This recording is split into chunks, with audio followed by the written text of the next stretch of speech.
Praise the lord. యేసు రక్తమే జయము. మన రక్షకుడు మన విమోచకుడైన యేసుక్రీస్తు పరిశుద్ధ నామములో అందరికీ వందనాలు. చిన్న ప్రార్థన ద్వారా ఉదయకాల వాక్యదానం చేసుకుందాము.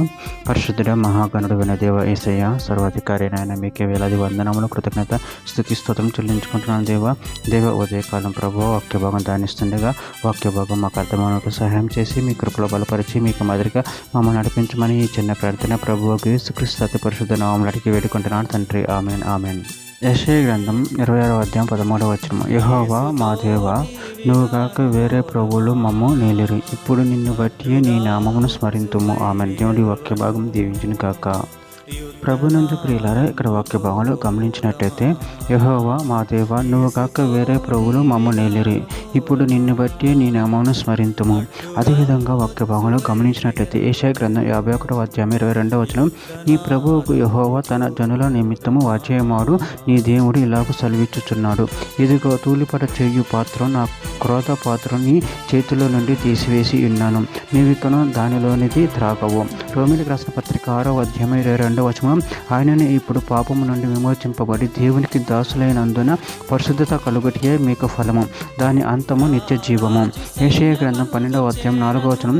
యెహోవాను స్తుతించుడి, ఆయన నామమును ప్రకటించుడి, జనములలో ఆయన క్రియలను ప్రచారము చేయుడి, ఆయన నామము ఘనమైనదని జ్ఞాపకమునకు తెచ్చుకొనిడి.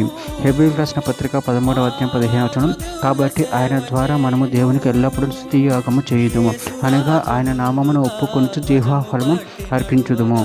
కీర్తనల గ్రంథం 8వ అధ్యాయం 1వ వచనం. యెహోవా మా ప్రభు, ఆకాశములలో నీ మహిమను కనుపరచువాడా, భూమి అంతటా నీ నామం ఎంతో ప్రభావం కలది. కీర్తనల గ్రంథం 16వ అధ్యాయం 2వ వచనం. నువ్వే ప్రభువు, నీకంటే నాకు క్షేమాధారం ఏదీ లేదని యెహోవాతో నేను మనవి చేయుదును. కీర్తన గ్రంథం 71వ అధ్యాయం 16వ వచనం. ప్రభు అయిన యెహోవా యొక్క బలాత్కార్యములను బట్టి నేను వర్ణింప మొదలుపెట్టేదను, నీ నీతిని మాత్రమే నేను వర్ణించేదను. యెషయా గ్రంథం 25వ అధ్యాయం 1వ వచనం.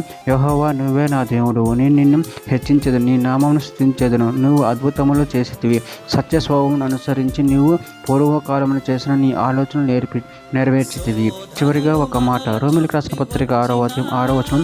ఏమనగా మనం ఇంకను పాపమునకు దాసము కాకుండాటకు పాప శరీరం నిరర్థకమగునట్లు మన ప్రాచీన స్వభావం ఆయనతో కూడా సులువ వేయబడినని ఎరుగుదుము. ఆమె. దేవుడి వాక్య భాగం దీవించిన కాక చిన్న ప్రార్థన చేసుకుందాము.